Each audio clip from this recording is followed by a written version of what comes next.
الرحمن الرحیم، السلام علیکم۔ میں ہوں انعام قریشی اور آپ دیکھ رہے ہیں تکبیر نیوز۔ ناظرین، جہاں پر انڈیا کی طرف سے، بھارت سرکار کی طرف سے جو کشمیر پر لاک ڈاؤن کیا گیا تھا، آج اس کو 1 سال مکمل ہوا چلا ہے۔ آج اس جاہلیت اور اس لاک ڈاؤن پر بات کرنے کے لیے ہمارے ساتھ موجود ہیں تحریک لبیک پاکستان کے رہنما راجہ وسیم سیفی صاحب، جو کہ اپنے اظہار خیال کریں گے کہ آج کشمیر پر جو یہ جاہلیت 1 سال سے مکمل ہو چکی ہے، اس پر وہ اپنے اظہار خیال کیا کرتے ہیں۔ آئیے ان سے بات کرتے ہیں۔ السلام علیکم سر۔ وعلیکم السلام۔ جی وسیم بھائی، بتائیں، 1 سال مکمل ہوا چلا ہے، بھارت کی طرف سے جو کشمیر پر یہ ظلم اور ستم اور یہ جو لاک ڈاؤن، اس پر آپ کیا اظہار خیال کرنا چاہتے ہیں؟ جی، یہ دور اپنے ابراہیم کی تلاش میں ہے، صنم کدا ہے جہاں لا الہ الا اللہ، اور اگرچہ بت ہیں جماعت کی آستینوں میں، مجھے ہے حکم اذاں لا الہ الا اللہ۔ یہ حکم اذاں کی بات تب کی کہ کیونکہ آپ کے چینل کا نام ہی ماشاءاللہ تکبیر ہے، تو یہ جو آپ کی تکبیر ہے اس میں آپ نے ہمیں بھی شامل کیا، آپ کا شکریہ ادا کرتے ہیں۔ بلا شبہ 1 سال جو ہے یہ مکمل ہوا ہے غاصبانہ کارروائیاں کرتے ہوئے، اور جو انڈیا کی جارحیت ہے اور جو اس کا بھیانک ترین چہرہ ہے، جو اپنے آپ کو جمہوری کہتا ہے، جمہوریت سب سے بڑی جمہوریت کہتا ہے، مگر وہ جمہوریت ہے نہیں، یہ اس کا بھیانک ترین چہرہ ہے، سب دنیا کے سامنے آ چکا ہے۔ گورنمنٹ آف پاکستان نے اور ہماری افواج پاکستان نے دنیا کو اس کا، بھارت کا یہ مکروہ چہرہ دکھانے کے لیے پوری تگ و دو کی ہے، جو ایک مہذب معاشرے کے پیرامیٹرز ہیں ان کے اندر رہتے ہوئے۔ مگر میں سمجھتا ہوں یہاں پہ یونائٹڈ نیشن جو ہے اس کو اپنا کردار جو ہے ادا کرنا چاہیے، جو کہ ناکام ہے۔ کتنے عرصے سے، 1 صدی کے قریب یونائٹڈ نیشن جو ہے وہ اپنی عمر کو پہنچنے والا ہے، مگر فلسطین کا مسئلہ بھی، اور اسی طریقے سے بوسنیا ہرزیگوینیا، برما، اور جو کشمیر ہمارا مقبوضہ کشمیر ہے جو پاکستان کی شاہ رگ ہے، جس کے بغیر ہم ادھورے ہیں۔ ہمارا پاکستان کا کشمیر سے رشتہ صرف جغرافیائی نہیں ہے، ہمارا ان سے رشتہ لا الہ الا اللہ کی بنیاد پہ ہے، اور ہم ایک جسم کی مانند ہے۔ تو میرے خیال میں اقوام متحدہ کو اس میں اپنا بہت سارے قدم آگے بڑھ کے اس مسئلے کو حل کرنا چاہیے۔ ہماری وہاں خواتین، ہماری بچیاں اپنی عصمتوں کی قربانیاں دے رہی ہیں، اور ابھی آپ نے دیکھا ہوگا رمضان کتنا وہاں شدید گزرا، چھوٹے سے معصوم بچے کے سامنے اس کے نانا ابو کو کس طریقے سے شہید کیا گیا، اس ماں پہ کیا گزری، اس بچے کے اوپر جو ایک، ہر بچے کو حق ہے کہ اس کو ایک آزادانہ ماحول دیا جائے، وہ متاثر ہوا۔ ایسے کئی مثالیں، یہ تو ایک ہے، یہ بڑی بڑی ہے۔ برہان الدین وانی صاحب کو دیکھ لیں آپ، وہ اپنے وہاں سے ٹاپ پوزیشنز لینے والے میٹرک کے طلبہ میں سے تھے، مگر جب ان کے بھائی کو اسی طریقے سے بے دردی کے ساتھ شہید کیا گیا تو انہوں نے اپنی پڑھائی، اپنا کیریئر سب کچھ چھوڑ کے تحریک آزادی کشمیر کے لیے اپنا آپ وقف کر لیا، اور یہ ان کے لیے کس حد تک وہ آگے چلے گئے کہ انڈیا ان سے خوف کھاتا تھا۔ اسی طرح افضل گرو صاحب ہیں، دیگر ہیں، جو ہمارے بٹ صاحب ہیں، مقبول بٹ صاحب۔ یہ زمانہ بدلتا رہے گا، بڑھتا رہے گا، اگر انڈیا نے ہوش کے ناخن نہ لیے، اور جو دیگر اقوام جو انڈیا کی پشت پناہی کر رہی ہیں، اگر انہوں نے جو ایک آزادی کشمیر جو حق ہے، اس کو جو انہوں نے کتنے عرصے سے سلب کر کے رکھا ہوا ہے، اور اب جو انہوں نے وہاں نیا قانون پاس کیا ہے، اور اس قانون کے تحت ہندوؤں کو آبادکاری وہاں کرائی جا رہی ہے اسرائیلی طرز پہ، تو یہ ساری چیزیں جس سمت جا رہی ہیں، اگر کشمیر نہیں رہے گا تو میری یہ بات آپ یاد رکھ لیں کہ انڈیا بھی کسی صورت نہیں رہے گا۔ تو پاکستان جو ہے وہ کشمیریوں کی مورل سپورٹ کر رہا ہے، ان کے ساتھ چل رہا ہے، اور دنیا کو بار بار باور کرا رہا ہے کہ جنگ ہر مسئلے کا حل نہیں ہے۔ ہم بار بار، یہ ہماری افواج پاکستان، ہماری جمہوری حکومتیں یہ مواقع فراہم کر رہی ہیں کہ ہم ٹیبل پہ بیٹھ کے، مذاکرات کی ٹیبل پہ بیٹھ کے اس معاملے کو حل کریں، اور آنے والے کشمیر کو ایک اچھا کشمیر مستقبل کا بنائیں ہم۔ اس میں پاکستان اپنی حد الوسع کوشش کر رہا ہے، چائنا بہت سارا سپورٹ کر رہا ہے۔ ابھی آپ دیکھیں انڈیا کن مسائل میں گرا ہوا ہے، اس نے اگر تکلیف، وہ خود اپنے ممبئی جیسے اپنے اس صوبے میں، اس آگے کلکتہ میں دیکھ لیں، احمد آباد میں دیکھ لیں، دیگر جو ان کے بڑے بڑے صوبے ہیں، جو مسلم علاقے ہیں، وہاں مسلمانوں کے ساتھ کیا سلوک ہو رہا ہے. تو یہ آج کے حالات اس چیز کی گمازی کر رہے ہیں کہ قائد اعظم کا ویژن ٹھیک تھا، علامہ محمد اقبال کا ویژن ٹھیک تھا، اس وقت کے جتنے مسلم مکابرین تھے ان کا ویژن ٹھیک تھا. کبھی گو ماتا کے ذبح کے مسئلے کے اوپر، کبھی مساجد کو گرا کے وہاں مندر بنانے کے مسئلے پہ. اسی طریقے سے خواتین کے ساتھ جو سلوک ہو رہا ہے، بچوں کے ساتھ ہو رہا ہے، مسلمان تاجروں کی املاک جلائی جاتی ہیں. تو یہ سب چیزیں بالکل اس چیز کو حقیقتاً بتا رہی ہیں کہ وہ وقت، وہ فیصلہ قائد اعظم کا، محمد علی جناح کا، ایک گولی چلائے بغیر ان کے ٹیم کا، انہوں نے پاکستان حاصل کیا. اور آج پاکستان الحمدللہ سپر پاور ہے، ایٹمی پاور ہے. بلا شبہ معاشی طور پہ ہمیں کافی سارے مسائل کا سامنا ہے، دیگر معاملات ہیں، مگر نہیں نا امید اقبال اپنی کشت ویرا سے، ذرا نم ہو تو یہ مٹی بڑی زرخیز ہے ساکی. اور کشمیر ہمارا، جو ہمارا دل ہے، ہماری جان ہے، ہمارا دل دھڑکتا ہے تو کشمیر کے ساتھ، ہماری جان ہے وہ چلتی ہے تو کشمیر کے ساتھ. اور انڈیا نے یہ جو معاملات کر لی ہیں، پوری دنیا کی تاریخ اٹھا کے دیکھ لیں، چنگیز خان کو دیکھ لیں، اس سے بڑے بڑے اور جتنے بھی آئے، جنہوں نے لیلن کو دیکھ لیں، ان لوگوں، روس کے انقلاب کو دیکھ لیں، ایران کے انقلاب کو دیکھ لیں. جہاں جہاں اسلام کا بھی یہ ذریعہ اصول ہے کہ جہاں جہاں مظلوم کا حق جو ہے وہ متاثر ہوگا، وہ علاقہ کبھی بھی خوشحال نہیں ہو سکتا. میں یہ ایک اور حبیب جالب صاحب نے جس طرح کہا تھا کہ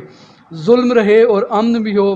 کیا ممکن ہے تم ہی کہو. تو اس لیے یہ ممکن ہی نہیں ہے. انڈیا کو اب بھی چاہیے کہ جو اقوام متحدہ کی قرارداد ہے اس کے مطابق، جہاں وہ خود گیا تھا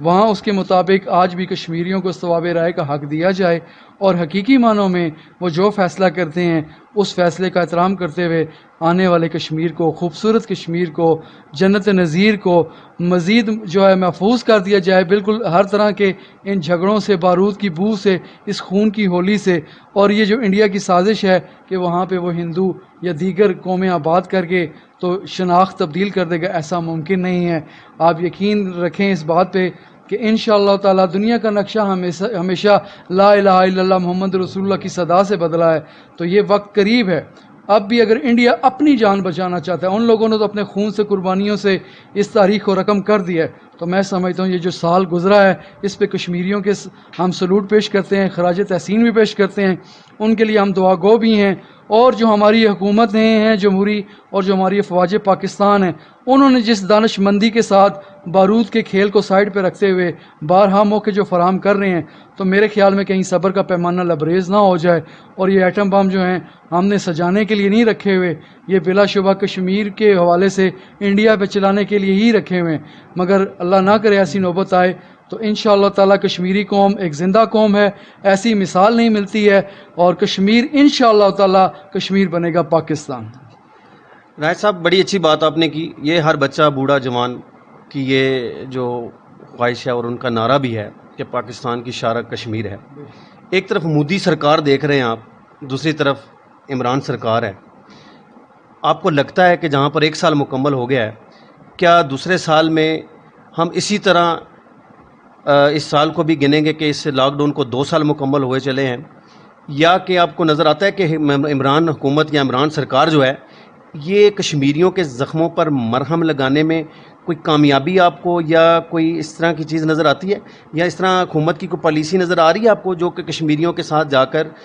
کیا آپ سمجھتے ہیں کہ یہ جو ابھی ہم 1 منٹ کی خاموشی اور یہ سڑکوں پر احتجاج، یہ ریلیاں، ان سے کوئی، کیا سمجھتے ہیں آپ کہ ان سے کشمیریوں کو کیا فائدہ مل رہا ہے؟ اصل میں جو آج کل کا دور ہے اس میں جو جن کو مہذب معاشرے کہا جاتا ہے، وہاں کے یہ ضروری لوازمات ہیں. تو وہاں کی جو خاموشی ہے یا باقی کھڑے ہوتے ہیں، ہاتھوں کی زنجیر بھی بنتی رہی ہے کشمیر کے لیے. اسی طریقے سے بارڈر کے دونوں جانب سے کشمیری بھی اور یہاں سے ہمارے آزاد کشمیر سے بھی لوگ آمنے سامنے بھی رہے، نعرے بھی لگتے رہے. یہ مختلف طرح کے طریقے ہوتے ہیں اپنی آواز کو، جو بڑی بڑی حکومتیں ہیں یا بڑے ادارے ہیں اقوام متحدہ، ان تک پہنچانے کے لیے. تو یہ توجہ مبذول کرانے کے لیے ہوتا ہے. دوسری بات تو آپ نے جو کہا، اگر تو وہ یہ لوگ یہ توجہ لے لیتے ہیں اور ان کا اس درد کو سمجھیں تو میرے خیال میں تو اتنا حد تک بات ہی نہ جاتی. تو جو اقوام عالم نے یا عالمی برادری نے اپنی ذمہ داریاں نہیں پوری کی، اسی لیے کشمیری نسل اور کشمیری خطہ جو ہے، کشمیر کا خطہ، وہ اس ٹائم تباہی کے دھانے پہ ہے۔ عمران خان حکومت، آپ نے کہا عمران سرکار نے جو ان کے زخموں پہ مرہم لگا رہے ہیں، تو میں سمجھتا ہوں اقوام متحدہ میں انہوں نے بڑی اچھی اس عالمی فورم پہ تقریر کی تھی اور انہوں نے بلا شبہ اس کا اظہار کیا تھا، مگر ہمیں ذرا تھوڑا سا جذبات کے ساتھ کام نہیں لینا چاہیے، ہمیں اپنے آپ کو مضبوط کرنا چاہیے۔ ہمیں نقصان اپنے غداروں سے، اپنی صفوں میں جو موجود غدار ہیں اور افواج پاکستان جو ضامن ہیں سلامتی پاکستان کے بھی اور آزاد کشمیر کے بھی، گلگت بلتستان کے بھی، اور اسی طرح ہمارے ہمسایہ ممالک سے آج کی جو ہمارے خارجہ پالیسی ہے اس کو دیکھے بہت بہتر ہے، مگر جو کشمیر کے حوالے سے موقف ہے، میں سمجھتا ہوں اس میں حکومت کو بہت سارے اور بھی قدم اٹھانے چاہیے تاکہ یہ جو انسانی قتل عام ہو رہا ہے اور جو یہ حرکتیں جس طرح سے ان کی ہو رہی ہیں، ان سے انسانیت کے، مسلمان ہونے کے ناطے نہیں، انسانیت کے بھی جو بنیادی تقاضے ہیں ان سے چھینے جا رہے ہیں، اور جو انسانیت سوز مظالم ان پہ ڈھائے جا رہے ہیں، اس پہ جس طرح چائنا نے ہماری سپورٹ کی، اور میں خراج تحسین اور سلوٹ پیش کرتا ہوں جناب طیب اردگان صاحب کو، ترکی نے جس طریقے سے ہماری سپورٹ کی، اور روس جو ہمارا کبھی سپورٹ نہیں کرتا تھا، وہ انڈیا کے بلاک میں تھا، اس نے بھی سپورٹ کی، اور یہاں روس سے مجھے یاد یہ بھی آ رہا ہے، آپ دیکھیں کہ رشیا جو ہے ایک سوویت یونین، ایک بہت بڑا جو تھا وہ ایک ملک تھا اس ٹائم جو کمبائنڈ سٹیٹس کا تھا، اور انہوں نے وہ کیوں گورباچوف جب ان کی قیادت کر رہے تھے تو وہ کیوں ریزہ ریزہ ہوا، کیوں پاش پاش ہوا، اور وہاں سے 26 ریاستیں اور بنی، صرف انہی وجوہات کی وجہ سے۔ آج آپ دیکھ لیں نیپال ہے تو اس کے ساتھ بھی انڈیا کا معاملہ چل رہا ہے، سرحدی معاملہ ہے، اسی طریقے سے بنگلہ دیش کو دیکھ لے، وہاں پہ بھی یہی معاملہ ہے، چائنا کا لداخ میں معاملہ ہے، نیپال نے ان کا ڈیم بھی روک دیا ہے بننا، اور اسی طریقے سے چائنا کے ساتھ ان کا پوری وادی جو ہے گلوان وہ ہماری ہے، جہاں پہ پہلے وہ بڑے آزادانہ طریقے سے انڈیا چلتا پھرتا تھا، انہوں نے اس آزادی کا یہ فائدہ اٹھایا کہ اپنے بینکرز بنانے شروع کر دیے، سڑکیں بنانی شروع کر دیں، جس کو چائنا نے کہا کہ یہ ہماری سلامتی کو نقصان دینے کی جانب جا رہے ہیں۔ تو اسی طرح سے پاکستان کو بھی یہی اسٹیپ لینا چاہیے، اسی طرح سینہ سپر ہو کے آگے آنا چاہیے۔ ہمارے دریا اس نے خشک کر دیے، اپنے ڈیم بنا کے دریاؤں کے رخ موڑ دیے، اور اسی طریقے سے ہماری جو مسلمان، ہمارا رشتہ آقا صلی اللہ علیہ وسلم نے فرمایا کہ مسلمان قوم ایک جسم کی مانند ہے، اگر کہ جسم کے کسی ایک حصے میں تکلیف ہوتی ہے تو پورا جسم اس کی تکلیف کو محسوس کرتا ہے۔ یہ تکلیف ہے، مگر ہمیں یہاں پہ قیادت کو ہماری چاہیے جو جمہوری قیادت ہے۔ فوج تو ان کے پیچھے کھڑی ہی کھڑی ہے، مگر ان کو چاہیے کہ یہ امریکہ یا باقی کسی اور گریٹر گیم کا حصہ نہ بنے، اور بلا تمہید جو ہے انڈیا کو وہ جواب دیں۔ ایک چھوٹے سے ملک بنگلہ دیش، ایک چھوٹے سے ملک جو ہے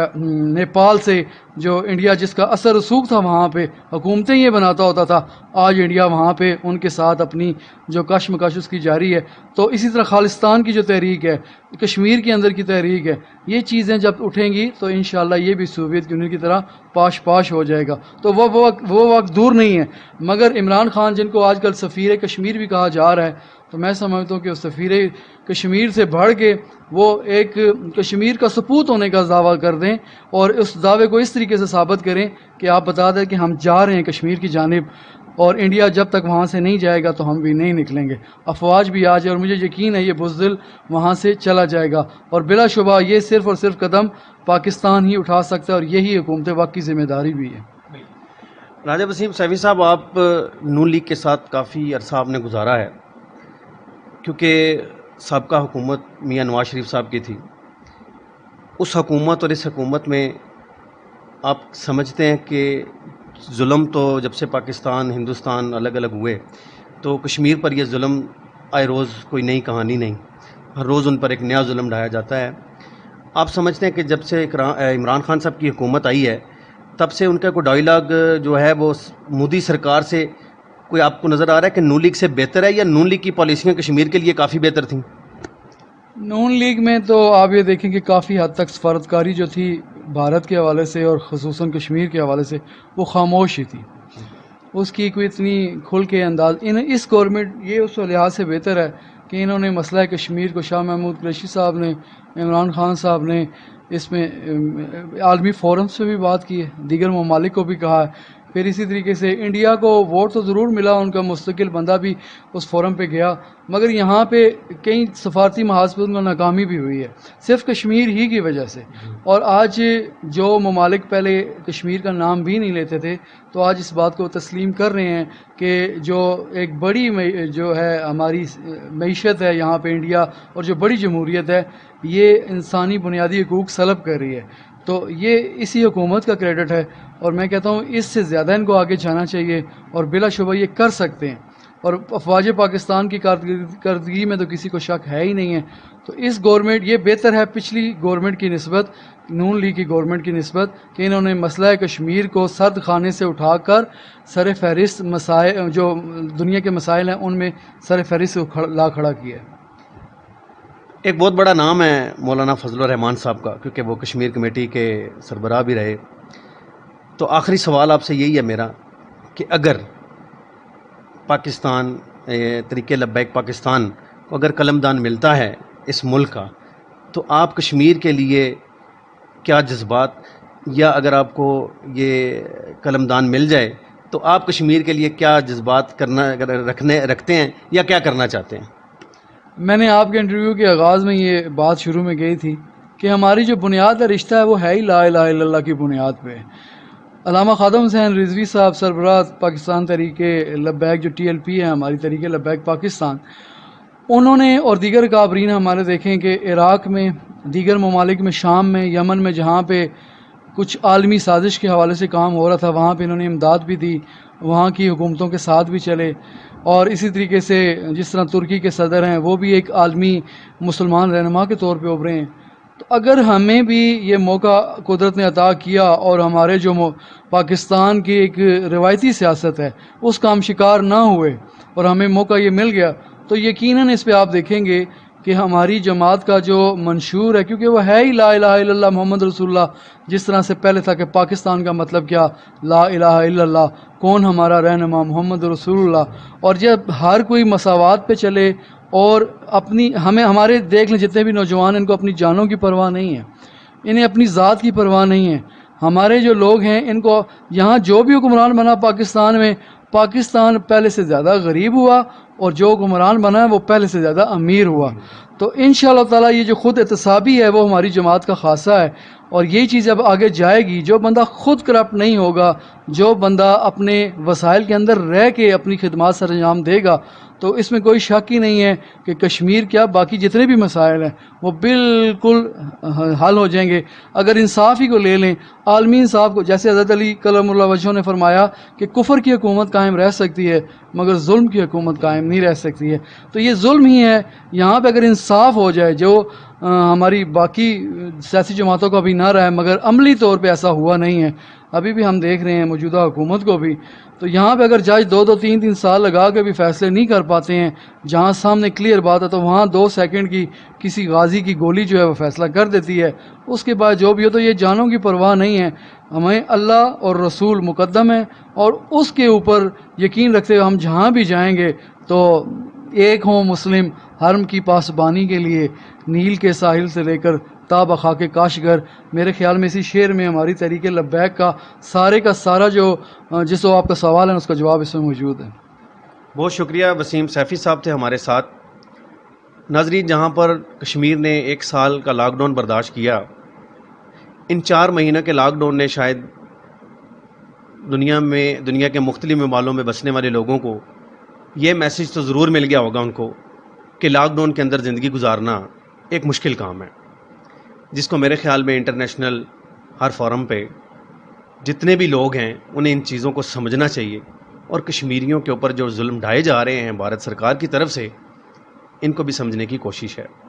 کشمیر کے دکھ کو اپنا دکھ سمجھنا چاہیے۔ اسی کے ساتھ اجازت دیجیے انعام قریشی کو۔ اللہ حافظ۔